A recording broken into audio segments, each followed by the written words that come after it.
간단하게 빠르게 같이 풀어보고, 자, 복합 대입 연산자를 이용해서 풀어주세요. 이렇게 돼 있고요. 뭐 이렇게 누적해서 값을 계속 뭐 더하거나 빼거나 하라는 얘기죠. 그래서 넘이 이제 10인데 이 값을 이제 2 증가시키래요. 자, 증가는 이렇게 더해주면 되죠, 1을.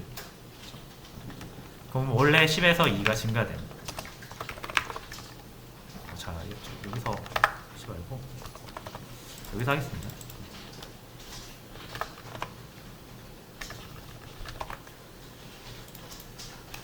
자, 다시 이렇게 해주면 2가 증가하죠. 출력을 해볼게요. 자, 12가 됐고요. 그 다음에 2로 나누래요. 이렇게 나눠주면 되겠죠? 그럼 6이 될 거고요.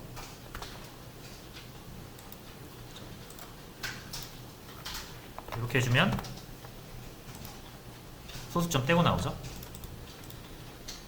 자, 근데 이제 이렇게 한번 해보겠습니다. 소수점까지 해가지고 그 다음에 10을 곱해라. 이렇게 해주면 됩니다. 60 그리고 요거 3으로 나눈 나머지를 구해라. 퍼센트죠.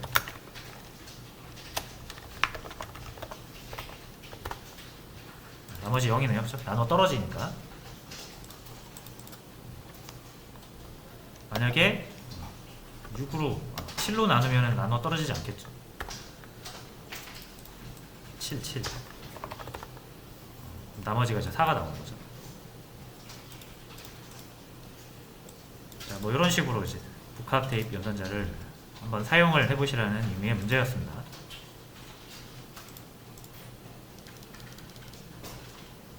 그리고 이 논리 연산자 문제,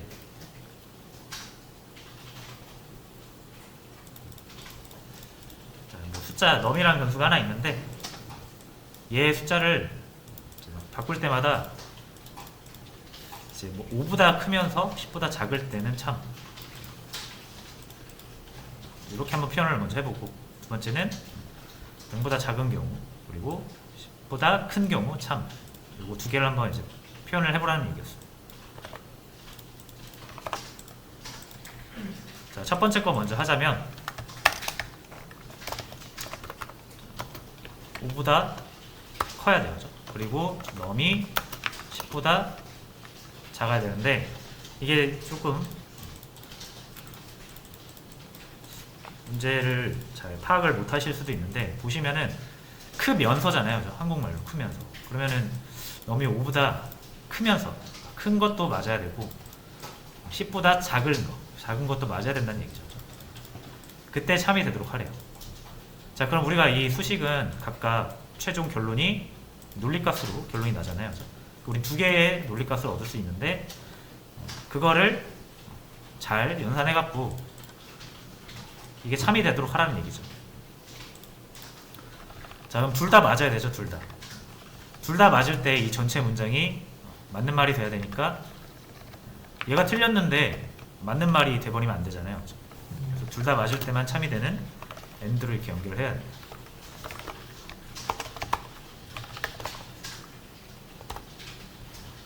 펄스가 나왔죠? 왜냐면 넘이 5보다 안 크잖아요.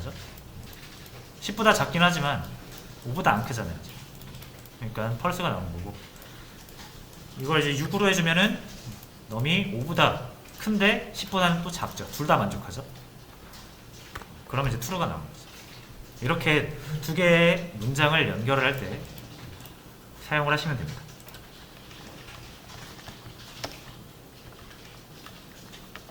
자, 여기 첫 번째고요. 두 번째, 자, 넘이 0보다 작은 경우, 넘이 0보다 작은 경우 이렇게 표현하죠. 자, 그리고 넘이 10보다 큰 경우죠.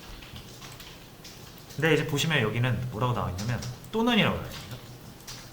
그러니까 사실상 이 and랑 or가 한국말을 그냥 한국말 또는을 영어로 표현한 거죠.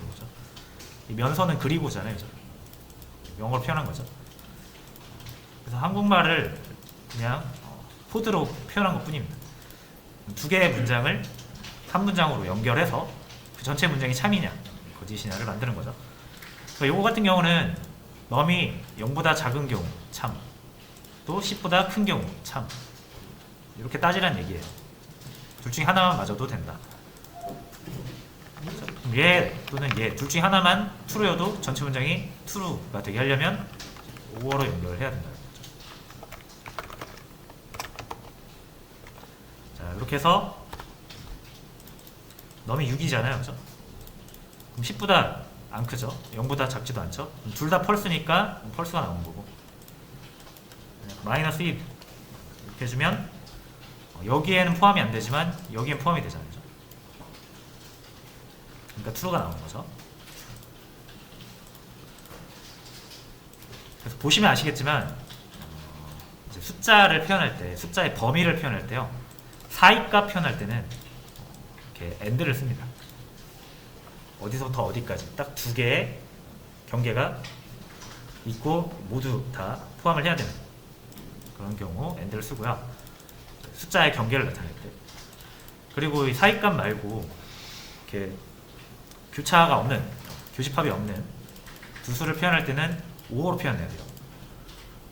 이 두 조건을 만약에 and로 연결하는 순간 이건 절대 참이 될 수가 없어요. 0보다 작으면서 10보다 큰 수가 존재하지 않으니까.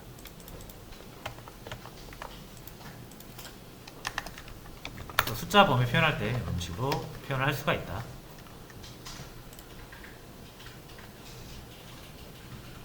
자, 됐죠? 그리고 이제 이런 게 보시면은 우리가 하나의 문장을 만들었을 때, 그렇죠? 여기를 이렇게 10 이렇게 해버리면 이건 그냥 딱 결과가 정해져 있잖아요, 그렇죠?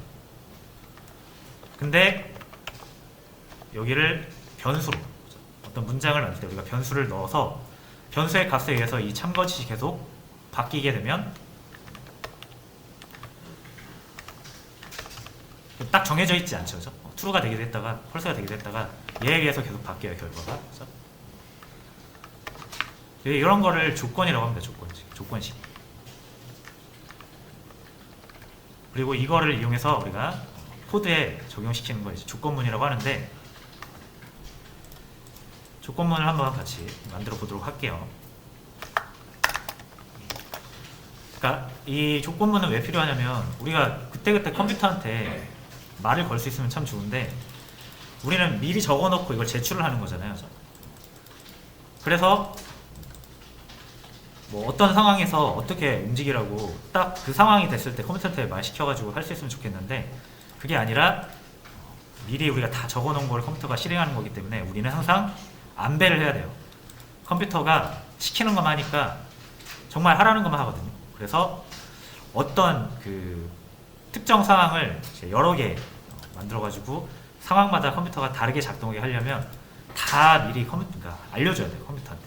야, 네가 만약에 이런 상황이면 이렇게 하고 B 상황이면 이렇게 하고 C 상황이면 이렇게 해라 라고 미리 다 말을 해놔야, 가르쳐 놔야 그렇게 실행을 할 수가 있어요. 예를 들어 이제 창문을 여는 것과 창문을 닫는 것, 이렇게 두 개의 명령, 열었다 닫았다 하는 거 의미 없잖아요, 그죠?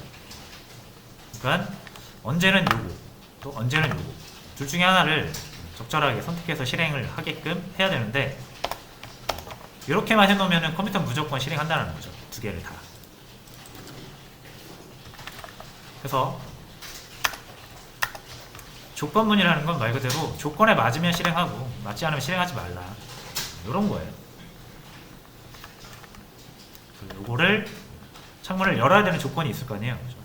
그 조건은 모릅니다. 그렇죠? 뭐 이제 프로그램을 만드는 사람이 짜기 나름인데, 예를 들어서 비가 오면 창문을 닫고 날이 맑으면 창문을 열어라, 이렇게 날씨에 의해 코드가 결정이 돼야 되면 우리는 이제 먼저 날씨라는 것을 상정을 해야 됩니다. 날씨. 비가 오기도 하고 맑음 오기도 하죠. 두 개만 고려를 해보겠습니다. 자, 그럼 이제 이 정보를 이 프로그램 상에서 어떻게 표현할 것이냐. 그죠? 이걸 이제 우리가 정보잖아요. 하나의 정보. 그죠? 날씨 정보. 비가 오는 것과 맑은. 이 정보를 프로그램 우리가 컴퓨터로는 다 데이터로 표현하겠죠. 그죠? 그리고 우리가 다룰 수 있는 데이터는 여러 가지가 있습니다. 문자열도 있고, 그죠? 소수, 정수도 있고, 실수도 있고, 트루펄스, 논리값도 있고. 그죠? 그러니까 내가 이 비와 맑음, 날씨 정보를 표현하기 위해서 어떤 유형의 값을, 데이터를 사용할 것이냐 정하시면 되고요. 사람이 표현한 건 문자인데 컴퓨터가 표현한 건 숫자입니다. 그리고 날씨라는 건 아까도 말씀드렸지만 바뀌잖아요. 언제는 비가 올 수도 있고 언제는 맑을 수도 있고. 그래서 날씨는 변수로 표현해야 됩니다. 여기다 이제 어떤 값을 넣느냐에 따라서 날씨가 결정이 되는 거겠죠. 그래서 문자열로 하려면은 정직하게 비 맑음 이렇게 저장을 하면 되죠.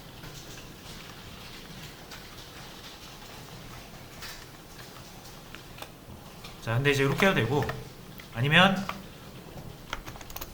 약속을 하면 돼요. 이렇게 1은 비, 2는 맑음.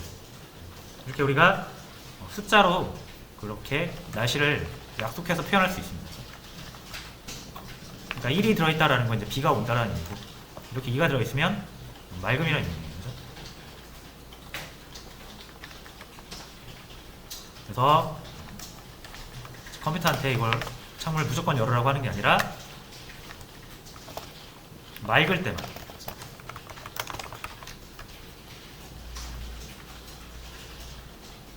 이제 요거를 컴퓨터가 알아먹게 이제 코드로 작성만 하면 되잖아요. 그래서 문법적으로 이걸 이제 제공을 하는데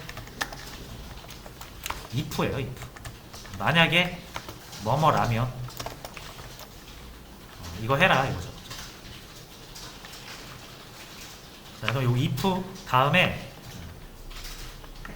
뭐가 오냐면 조건이 와요. 조건. 아까 조건 우리 봤죠? 조건이라는 거 뭐 그러니까 우리가 이렇게 num이라는 값을 이렇게 마련을 해놓고, 자, 이게 조건이에요.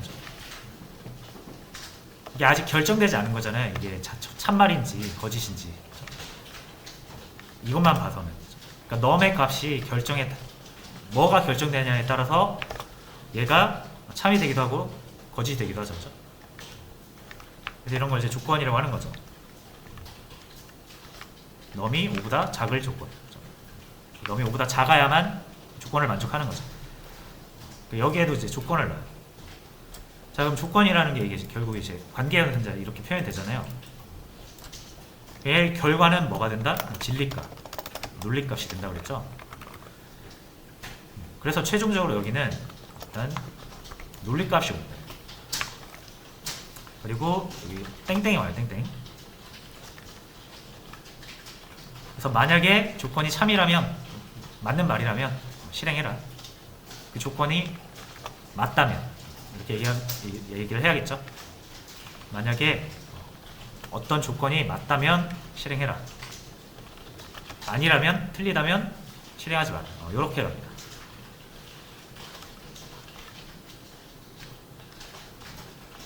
자, 그러면 이제 컴퓨터 입장에서는 제가 true 하면은 실행을 해야 되고 false 하면은 실행하지 말아야 되잖아요.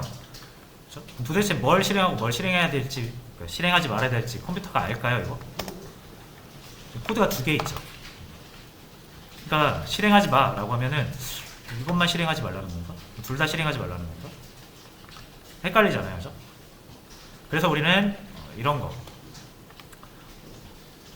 조건문에서는 어떤 딱 문장만 이 조건에 맞게 실행해라, 실행하지 말라 라는 거를 정해줘야 되거든요. 그거 구별하는 게 이렇게 들어가면 됩니다.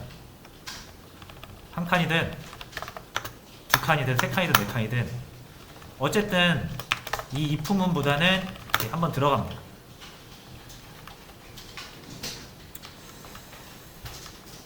근데 이제 보통 여기서 탭을 누르면 2칸 내지 4칸이 들어가거든요. 편집기에 따라서 다른데 2칸 내지 4칸이 들어가요. 둘 다 상관없어요. 2칸 써도 되고 4칸 써도 돼요. 중요한 건 같은 라인에 있으면 안 됩니다. 이렇게 되면 얘랑 이 코드랑 연결점이 없어요. 그래서 이게 완성되지 않은 문장이 돼서 에러가 납니다. 그래서 오케이, 이 조건에 맞게 실행할 코드가 뭔데? 라고 했을 때 우리가 그 코드를 들여쓰기라는 이 개념을 통해서 정해줄 수가 있습니다. 자, 그럼 얘만 들어갔잖아요. 얘는 안 들어가고. 그럼 이 조건문에 적용받는 코드는 얘만 적용받는 거예요. 그래서 제가 여기를 true로 해볼게요. 자, 그럼 얘가 실행되겠죠. 창문을 열어라, 창문을 닫아라. 둘 다 나옵니다. 자, 근데 제가 이렇게 펄스로 해주면 펄스일 때는 여기 실행이 안 되거든요. 근데 얘는 들어가지가 않았잖아요. 얘랑 아무런 상관이 없어서 얘는 무조건 실행이 됩니다.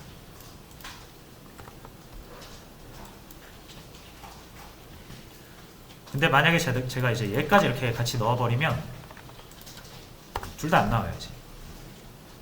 왜냐면 이 조건문에 적용받는 코드가 얘랑 둘 다 들어와 있잖아요. 그죠?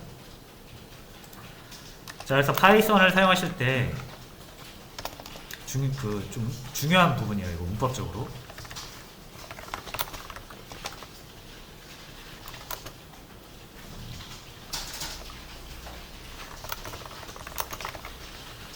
코드의 영역을 의미합니다.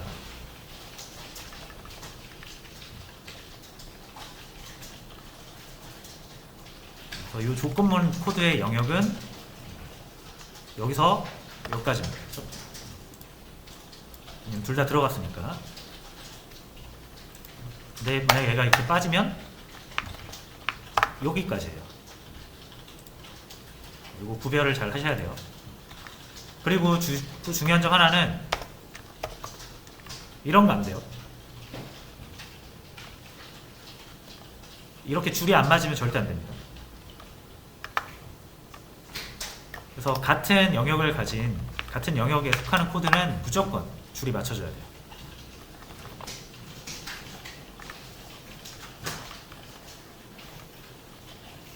이렇게 다른 언어는 막 이렇게 삐뚤빼뚤 해도 잘 되거든요. 근데 파이썬은 아예 이거를 문법적으로 강제를 해버렸어요. 그만큼 이 들여쓰기라는 게 중요하거든요.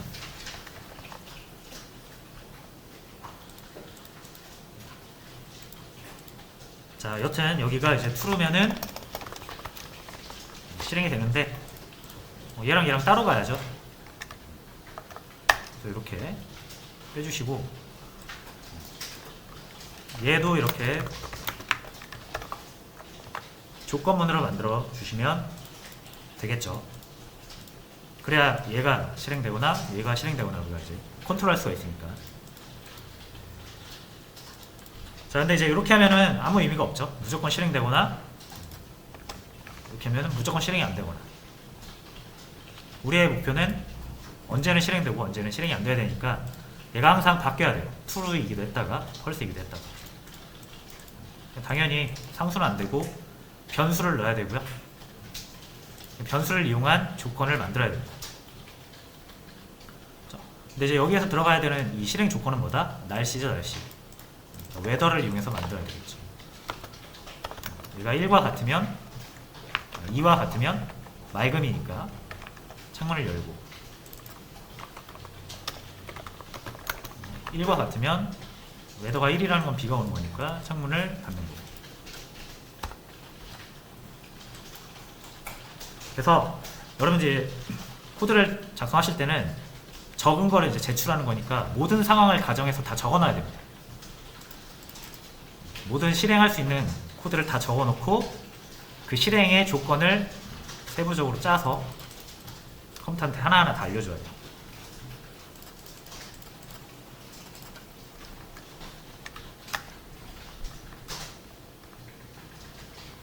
됐죠? 자, 그래서 이렇게 하면 이제 이 값을 바꿀 때마다 1이면 비가 오는 거니까 창문을 닫는 거고요. 2를 넣어주면 창문을 여는 거죠.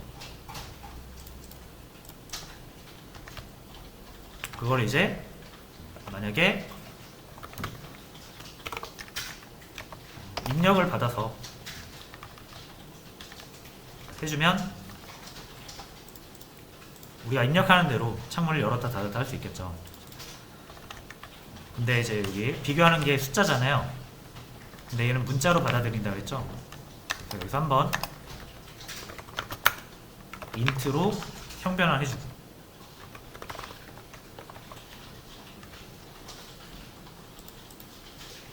자, 여기 실행합니다. 제가 1을 입력하면 이제 비가 온다는 얘기니까 창문을 닫는 거고, 2를 입력하면 여기에다 입력하시는 거예요. 맑음이니까 컴퓨터가 창문을 엽니다. 진짜 상상력을 좀 발휘해서 우리가 이 코드가 진짜 이 출력문이 아니라 진짜 우리 창문이랑 연결되어 있다고 생각해 보시면, 여러분이 창문 닫고 싶으면 2번 누르면 되고 1번 누르면 되고, 창문 열고 싶으면 2번 누르면 되는 거예요. 이런 식으로 프로그래밍이 되는 거라고 보시면 됩니다.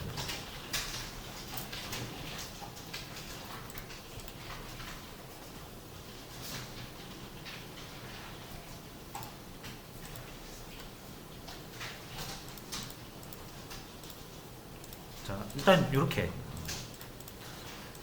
하시면 되고, 뭐 이렇게 이꼴로 해도 되고요. 아니면 이 조건을 만드는 방식은 되게 여러 가지가 있겠죠. 예를 들어서 이제 소지금,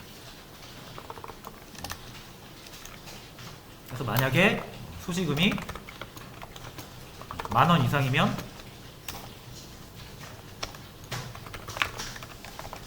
치킨을 사 먹고요.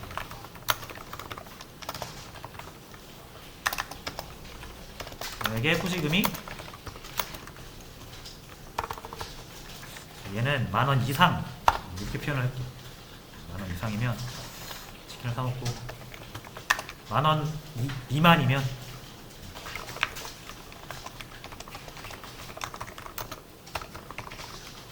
이런 식으로 이제 크다 작다를 가지고도 조건을 만들 수가 있겠죠. 지금 15,000원 있으니까 치킨 먹을 수 있겠죠. 치킨을 사 먹는다. 5,000원만 가지고 있으면 떡볶이를 사 먹는다.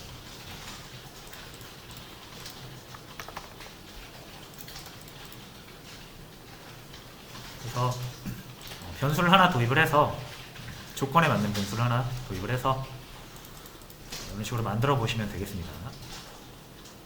문법 자체는 그렇게 어렵지 않죠. 딱 한 가지만 주의하시면 돼요. 들여쓰기.